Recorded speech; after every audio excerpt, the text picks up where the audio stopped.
saya Ulis Rusmawati, peserta PPG Darjah 2022 di Universitas Negeri Surabaya. Sekarang saya sedang melaksanakan PPL di SMK Negeri 8 Garut. Nah, untuk aksi yang pertama, saya akan menggunakan metode Problem Based Learning dengan materi analisis peluang usaha. Silahkan menyimak. Assalamualaikum.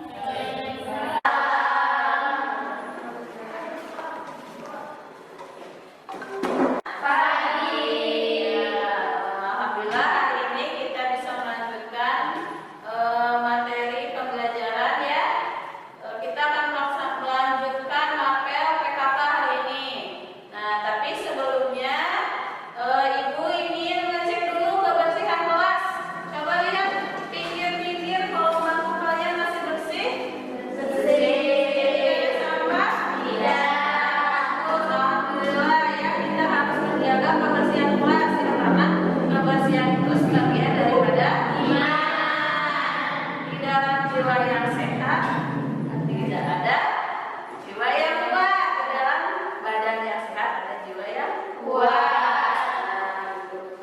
Sebelumnya, sebelum kita belajar, alangkah baiknya kita berdoa dulu ya, agar kelancaran pembelajaran ini bisa berjalan lancar sampai akhir.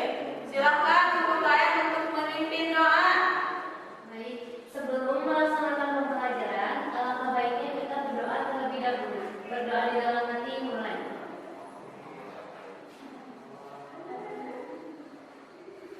Berdoa selesai. Ya, terima kasih kepada KM yang sudah memberi doa. Nah, sebelumnya Ibu akan mengecek kehadiran. Nabila, kenapa pakai jaket? Ibu, Oh, sakit. Semoga cepat sembuh ya. Segera ke dokter periksakan ya, biar tidak lama sakitnya. Ya, Aina hadir? Iya. Hadir. Terus, salam. Aduh, ini ada yang kesiangan. Dari mana saja? Ayo masuk dulu. Sok, sok masuk. Ya, silakan duduk di kursinya. Udah Aina tadi ada Desti hadir. Dimas ada. Yang kesiangan ke siapa? Rosi sama Mira. Ya, kenapa kesiangan Mira sama Rosi? Aceh ya. Ya, nanti tidak boleh kesiangan lagi ya. Nah, melanjutkan materi kemarin, kita itu akan membahas mengenai metode analisis peluang usaha ya. Tapi sebelumnya Ibu ingin bertanya, ada yang ingat mengenai materi kemarin tentang apa? Ya, peluang usaha. Coba siapa angkat tangan yang mau menjelaskan pengertian peluang usaha? Iya dulu. Apa? Jadi menurut Kotler, peluang usaha adalah salah satu strategi pemasaran untuk mencapai bauran pemasaran. Iya, betul. Nah, berarti Nurul masih ingat. Nah, untuk merilekskan, untuk menyambungkan persepsi, kita harus menyambungkan materi kemarin dan materi hari ini. Nah, tadi menurut Kotler itu adalah peluang usaha itu adalah salah satu strategi dari pemasaran. Ya. Nah, dalam metode analisis usaha ini adalah alat untuk menganalisis usaha-usaha yang kita ataupun yang orang lain kerjakan. Nah, kenapa? Karena kan kalau kita menjadi calon wirausahawan, kita itu harus bisa menganalisis usaha, jenis usaha apa sih yang akan kita buat, gitu kan. Produk apa saja yang akan kita hasilkan, nah, berupa produk atau berupa jasa. Nah, yang perlu kalian ingat adalah wirausaha itu tidak harus hanya berjualan dengan menciptakan produk baru. Bisa juga kita misalkan dengan mengambil produk dari orang lain, kita menjual kembali. Nah, namanya teh reseller ya. Kalau seperti itu mah kan modalnya tidak besar. Jadi kita mengandalkan modal dari orang lain. Nah, dengan menggunakan metode ini kita akan bisa menguji, nah, apakah usaha itu layak ataupun tidak.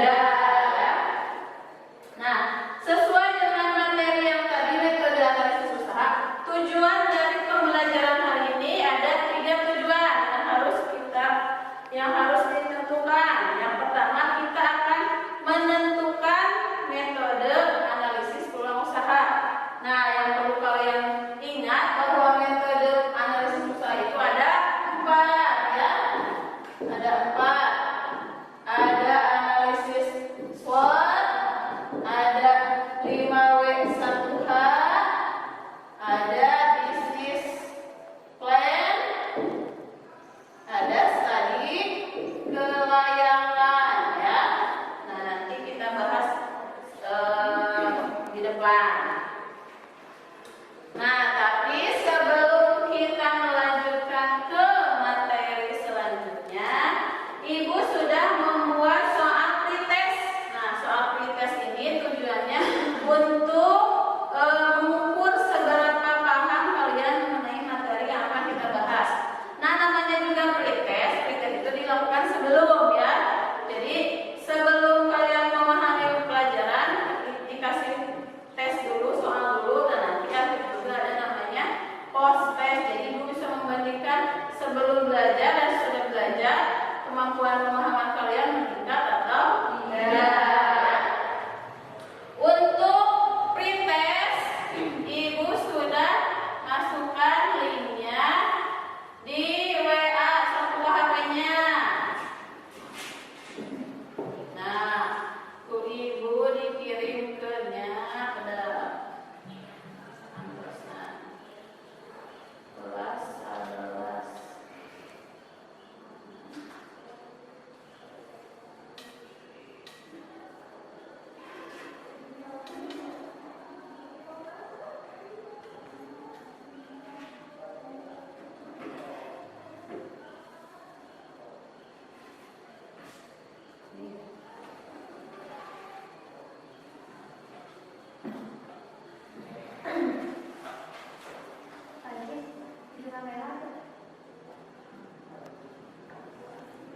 Kemudian kirimkan gini file-nya, jadi dicek ada suara Anda.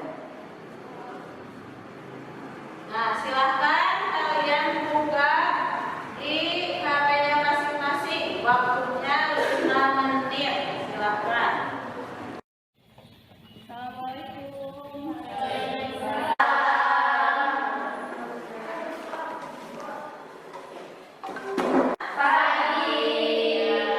Alhamdulillah hari ini kita bisa melanjutkan materi pembelajaran ya. Kita akan melanjutkan mapel PKK hari ini.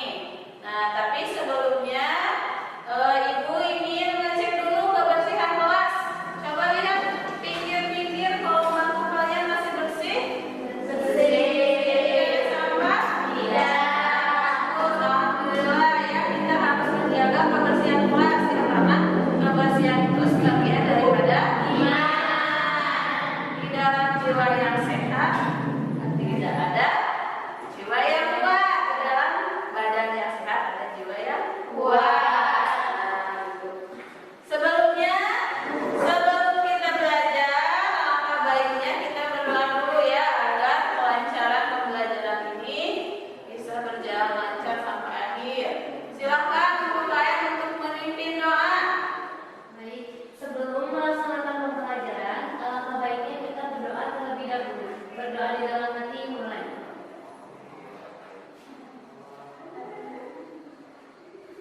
Berdoa selesai. Ya, terima kasih kepada KM yang sudah memberi doa. Nah, sebelumnya Ibu akan mengecek kehadiran. Nabila, kenapa pakai jaket? Ibu, Oh, sakit. Semoga cepat sembuh ya. Segera ke dokter periksakan ya, biar tidak lama sakitnya. Ya, Aina hadir? Hadir.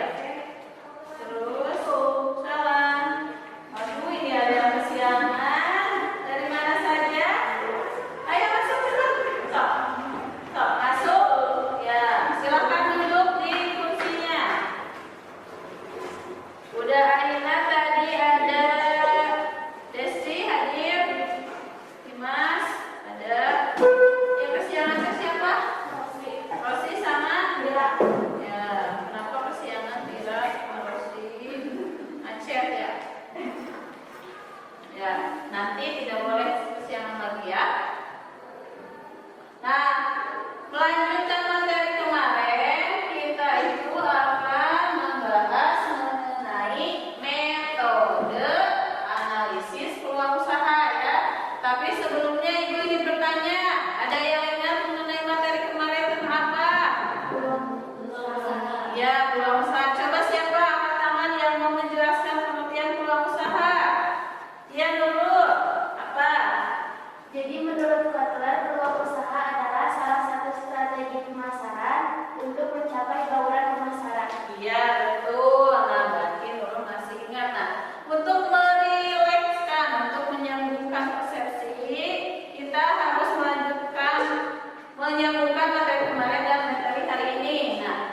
Tadi menurut dokter itu adalah peluang usaha itu adalah salah satu strategi dari pemasaran ya.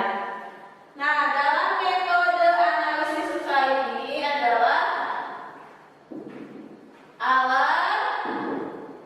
alat untuk menganalisis usaha-usaha yang kita ataupun yang orang lain kerjakan. Nah, kenapa? Karena kan kalau kita menjadi calon wirausahawan, kita itu harus bisa menganalisis usaha, jenis usaha apa sih yang akan kita buat, gitu kan.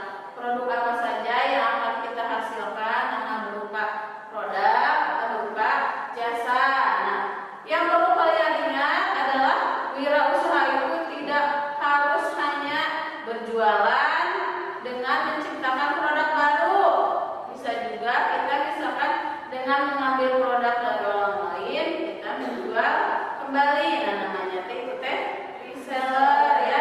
Kalau seperti itu mah kan modalnya tidak besar, jadi kita mengandalkan modal dari orang lain. Nah, dengan menggunakan metode ini kita akan bisa menguji, nah apakah usaha itu layak ataupun tidak ya. Nah, sesuai dengan materi yang tadi metode analisis usaha, tujuan dari pembelajaran hari ini ada 3 tujuan yang harus ditentukan. Yang pertama, kita akan menentukan metode analisis peluang usaha. Nah, yang perlu kalian ingat bahwa metode analisis usaha itu ada 4 ya. Ada 4. Ada analisis SWOT, ada 5W1H, ada business plan, ada studi kelayakan ya. Nah, nanti kita bahas di depan. Nah, tapi sebelum kita melanjutkan ke materi selanjutnya, Ibu sudah membuat soal pretest. Nah, soal pretest ini tujuannya untuk mengukur seberapa paham kalian mengenai materi yang akan kita bahas. Nah, namanya juga pretest. Pretest itu dilakukan sebelum ya. Jadi sebelum kalian memahami pelajaran, dikasih tes dulu, soal dulu, dan nanti kan juga ada namanya post test. Jadi Ibu bisa membandingkan sebelum belajar dan sudah belajar, kemampuan pemahaman kalian meningkat atau tidak. Untuk pretest, Ibu sudah masukkan linknya di WA satu HP-nya. Nah, tuh Ibu dikirimkannya pada kelas 11.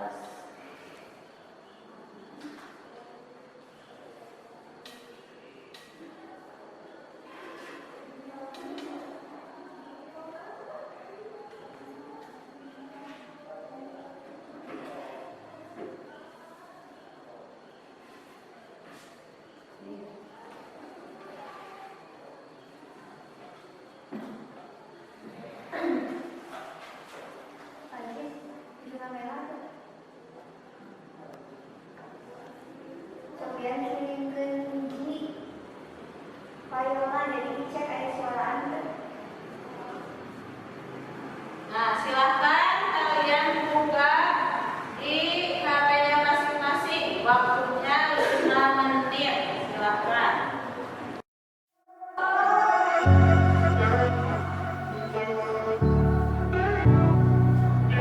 Mengambil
dipandangnya sih kok anak S1 jualan sih gitu kan.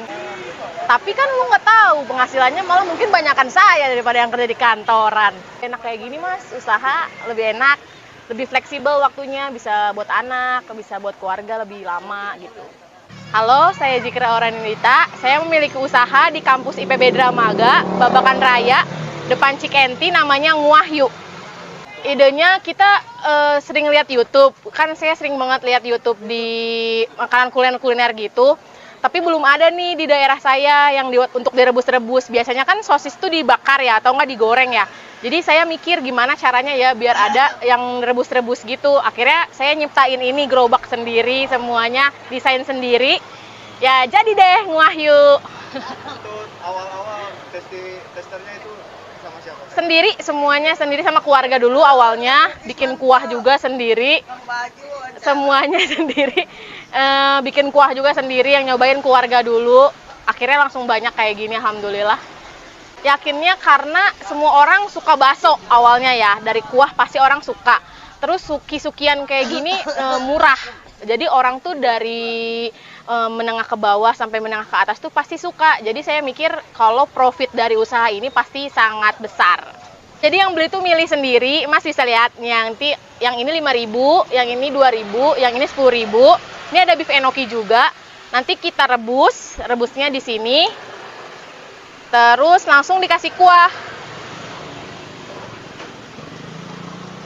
Kuahnya, ya kita tuh ada kuah tom yum sama kuah kaldu. 14.000 ya. Ya. 19.000 ya. Kuahnya apa, Bu?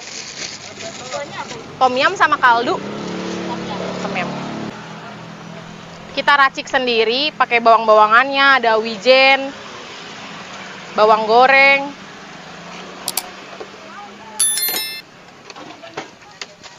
Biasanya kan dibakar-bakar ya yang Ya, betul. Biasanya kan dibakar-bakar. Kita mainannya rebus. Kenapa? Karena semua orang mau panas, mau hujan, pasti suka bakso. Jadi kita mainnya di kuah-kuah aja. Karena yang bakar-bakar udah banyak. itu Pak juga ya. 3.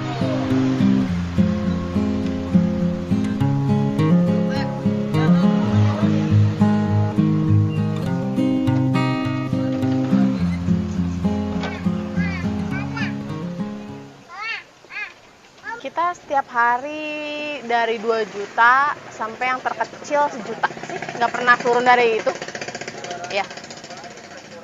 Biasanya kalau Sabtu malam Minggu, Jumat malam Sabtu malam Minggu kita pasti 2 jutaan.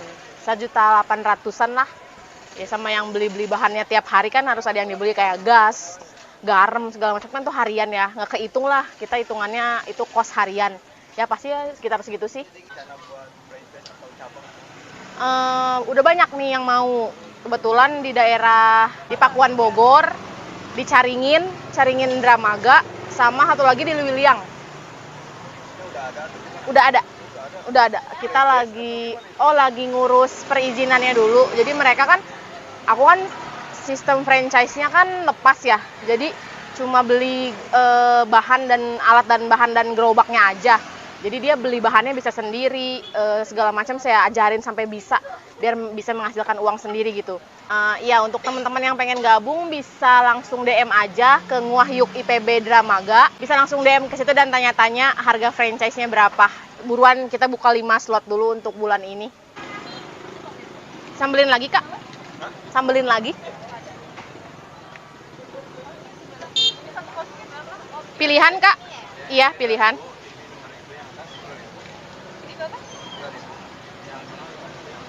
Langsung satuin aja ya Kak? Iya, saya lulusan S1 IPB, terus sempat kerja di bank, terus nikah. Suami kerja juga. Abis nikah kan anak gak bisa ditinggal ya, karena masih ASI kan. Mikir nih gimana caranya biar tetap ngasilin uang, karena hobinya masak juga kan. Kebetulan bisnis pertama saya yang ada di sana yang roti. Ada juga ya roti bakar, itu udah berjalan setahun. Terus yang ini tuh baru kepikirannya bulan-bulan kemarin. sampai nggak bisa tidur deh pokoknya mikirnya gimana pengen bikin suki-sukian tapi yang street food gitu kan. Akhirnya ya jadilah ini. Kalau background sih ya ibu rumah tangga karena nggak kerja kantoran, punya anak susah.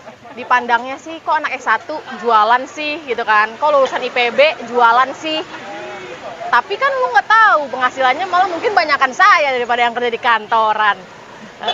Karena hobi kali ya. Mungkin kalau misalkan ini udah bisa jalan sendiri, udah ada karyawan sendiri, bisa mungkin saya kerja. Tapi udah enak kayak gini mas, usaha lebih enak, lebih fleksibel waktunya, bisa buat anak, bisa buat keluarga lebih lama gitu. Bete ya? Karena biasa kerja, biasa sibukin diri sendiri, kalau di rumah doang kayaknya bingung mau ngapain gitu, tiduran doang, ngurus anak, jadinya emosi terus bawaannya. Kuahnya apa kak? Ada apa? Tom yum sama original? Orija aja? Oke, bentar ya. Ya? Kenapa? Sosis sapi itu? Tiap hari? Kita belum ngerekrut 2 karyawan karena kan belum sebulan ya. Kita lihat dulu nih omset sebulannya berapa. Selama masih bisa aku bantu karena aku emang suka nih kayak gini. Kayak main game. Buka lapangan pekerjaan juga ya? Teh? Betul, yang kerja juga orang-orang di rumah, dekat rumah. Yang kagak sih, bakal seramai ini. Enggak sih, awalnya kita pikir nggak mungkin seramai ini kali ya. Tapi alhamdulillah sih responnya bagus. Karena mungkin belum ada ya. Hari apa yang kemarin kita hujannya Lan? Malam Selasa ya? Nggak berhenti-berhenti tuh hujan. Ramai alhamdulillah. Apalagi iya cocok sama udara hujan. Salah. Original. Sendok beli aja. Hah? Semua usaha aku, suami support lah pasti. Plus orang tua.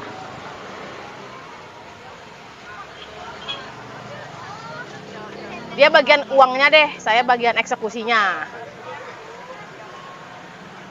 Porsinya itu harga berapa sih kalau Variatif sih, karena kan pilihan ya. Dari yang 2.000 sampai yang 5.000, tergantung mau yang mana. ini konsepnya kayak prasmanan gitu? Ya, betul.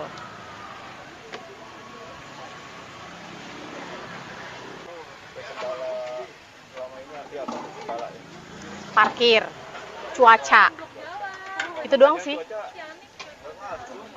Mungkin nggak ngaruhnya ke yang beli, mungkin kan lebih nggak langsung banyak gitu loh. Jadi cuma orang yang pakai payung, omset tetap segitu. Cuma kan untuk kita yang ngejagainnya keceretan.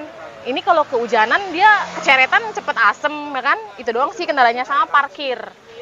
Parkir dia rada susah kan parkirnya. Jadi orang kadang-kadang kalau lewat muter balik lagi, parkirnya di sembarang tempat, itu doang sih. Tapi kita mikir lagi kalau misalnya kita bikin toko, pasti nggak akan secepat ini ramenya. Makanya kita ngenalin dulu nih ke orang-orang kalau ada Ngwahyu di sini. Ya semoga aja bisa nyewa toko. Sarannya ya mungkin semua hal bisa dilakuin untuk membantu keluarga. Dari iseng-iseng jadi bisa menghasilkan pemasukan juga. Jangan males di rumah doang nonton YouTube doang, TikTokan doang. Ayo semuanya usaha franchise ke Ngwahyu.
Sudah?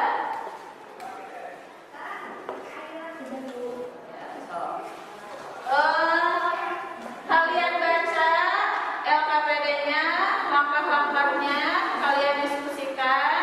Selagi kalian berdiskusi, Ibu akan berkeliling untuk menilai proses dan untuk berkonsultasi apabila kalian mengalami kesusahan ya dalam menganalisis tugas tersebut. Silakan. Bagaimana kelompok 1? Sudah belum? Sudah paham prosedurnya? Sudah? Sudah. Ya, sok lanjutkan lagi ya. Sok lanjutkan sampai beres. Ibu akan kasih waktu 10 menit ya untuk berdiskusi. Silakan. Kelompok 2 ada pertanyaan? Tidak ada. Terus lanjutkan lagi ya.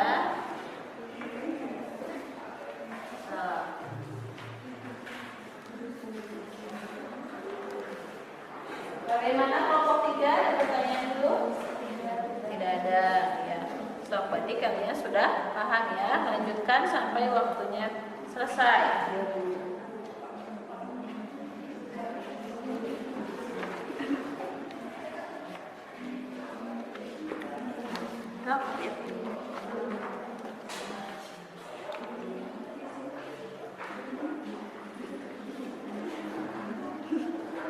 Ini tes siapa aja?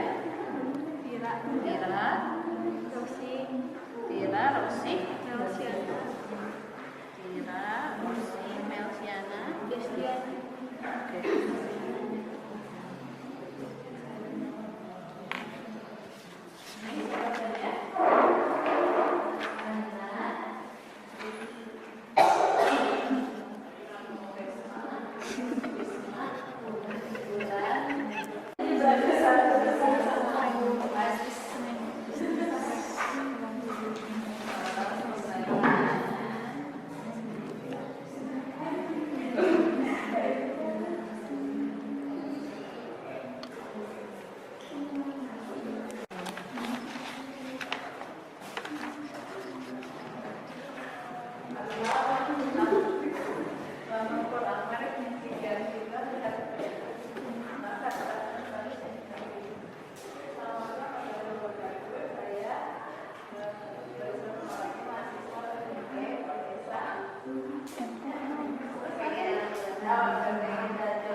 Quickness, tidak semua jenis kulit cocok dengan produknya.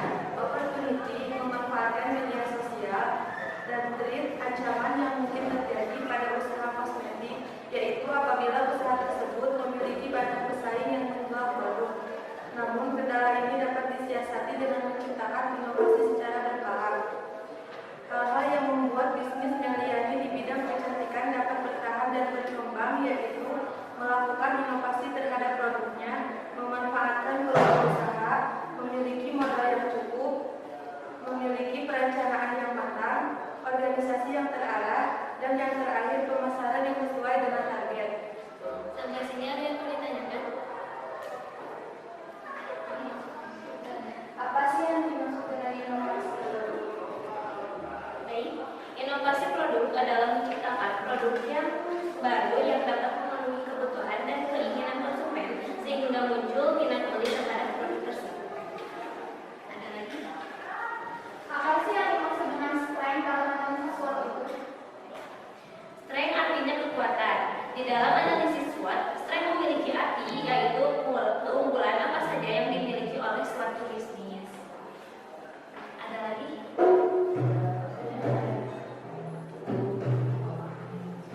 Sekian dari kami. Assalamualaikum warahmatullahi wabarakatuh. Waalaikumsalam warahmatullahi wabarakatuh. Program nomor 2 ya. Nah, kasih tepuk tangan. Diucapkan terima kasih untuk kelompok 2 yang sudah memaparkan hasil analisisnya ya. Tapi Ibu akan sedikit mengoreksi ya. Nah, dalam langkah-langkah analisis itu harus terdiri dari 5 ini. Ada konsumen, ada produk, ada masa depan, ada pesaing, dan evaluasi. Nah, tadi yang dari kelompok 1 untuk evaluasinya masih belum terlihat atau terdengar ya. Nanti coba kalian tambahkan dulu di apa ya? Di tweetnya ya, tweetnya ya. Baik, untuk ada yang mau lagi presentasi? Mungkin sudah cukup ya terwakili oleh kelompok 2 ya. Nah, sedikit Ibu akan menjelaskan mengenai materi di sini ya, bahwa tadi nih dalam kalian proses menganalisis itu harus terdiri dari 5 tahapan tadi. Ada konsumennya atau sasarannya, itu siapa tadi? Konsumennya itu para orang tua. Produknya tadi apa? Kecantikan. Masa depannya seperti apa? Masa depannya dia sudah membuat perusahaan ya, yang sudah berlisensi ya, dan dia juga sudah menggunakan manajemen ataupun orang-orang yang profesional ya. Terus pesaing, apakah ada pesaing banyak ya? Kalau produk itu sudah terkenal, pasti akan bermunculan pesaing-pesaing baru ya. Nah, yang terakhir adalah evaluasi. Harus ada evaluasi. Jadi ketika kita membuat usaha itu ada evaluasi. Gunanya apa? Untuk meningkatkan lagi produk yang kita hasilkan gitu, agar keuntungannya pun semakin meningkat ya.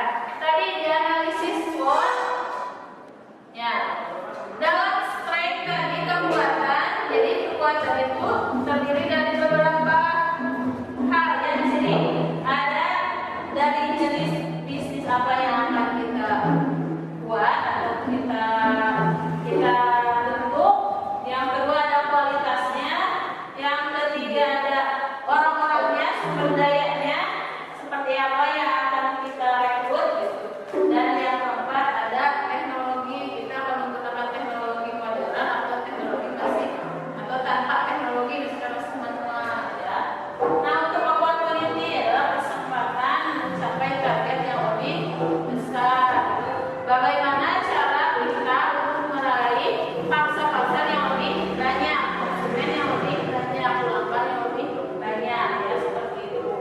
Nah, untuk weakness atau kelemahan di sini, kelemahan itu harus lebih sedikit ya daripada keunggulan ketika kita menganalisis sebuah usaha ya. Jadi harus diminimalisir.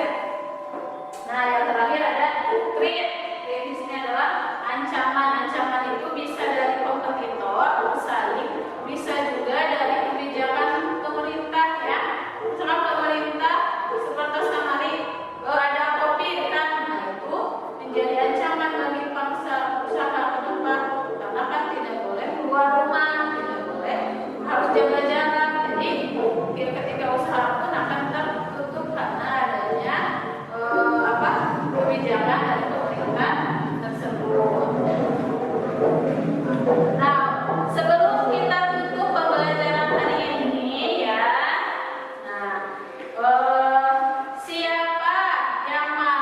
menyimpulkan. Ya, silakan dulu. Di pembelajaran kali ini kita dapat mengetahui 4 metode untuk menguji kelayakan usaha. 4 metode tersebut yakni yang ke-1 analisis SWOT, yang kedua analisis 5W tambah 1H, yang ketiga business plan, dan yang keempat studi kelayakan usaha. 4 metode tersebut dapat disesuaikan dengan jenis dan bentuk usaha yang dilakukan. Ya, terima kasih. Nah, sesuai tadi kesimpulan dari Nurul bahwa kita hari ini sudah mempelajari 4 metode untuk menganalisis usaha ya. Ada analisis SWOT, ada 5W1H, ada business plan, ada kelayakan usaha. Semua 4 metode tersebut bisa digunakan untuk menganalisis sebuah usaha, disesuaikan lagi dengan produknya apa dan bentuk usahanya seperti apa ya. Nah, untuk refleksi hari ini ya, semoga dengan kalian bisa menganalisis salah satu usaha tadi bisnis kecantikan ya, kalian bisa menganalisis peluang usaha lebih besar lagi, terutama kalian lebih bisa meningkatkan motivasi untuk bisa berwirausaha. Kenapa? Karena wirausaha itu adalah usaha yang fleksibel. Terus kalian itu bisa menjadi bosnya, ya. Nah, untuk pembelajaran minggu depan kita akan melanjutkan materi mengenai haki, ya, hak intelektual kekayaan, haki, mengenai haki, ya. Jadi sebelum ibu minggu depan masuk, kalian pelajari dulu, baca dulu mengenai haki di rumah ya, untuk lebih meningkatkan pemahaman kalian. Nah, sebelum ditutup, tadi kan di awal ada pretest, nah di akhir juga ada post test. Nah, ibu sudah kirimkan linknya lagi ke grup WA kalian. Silahkan kalian buka handphonenya, kerjakan, waktunya 5 menit. Oke, silahkan mengerjakan. Jadi ini fungsinya untuk melihat kemampuan kalian dari awal sampai akhir ya, maka ada peningkatan. Soalnya masih sama seperti yang tadi pretest ya. Kalau tadi pretest kan sebelum belajar, sekarang sudah belajar.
Berdoa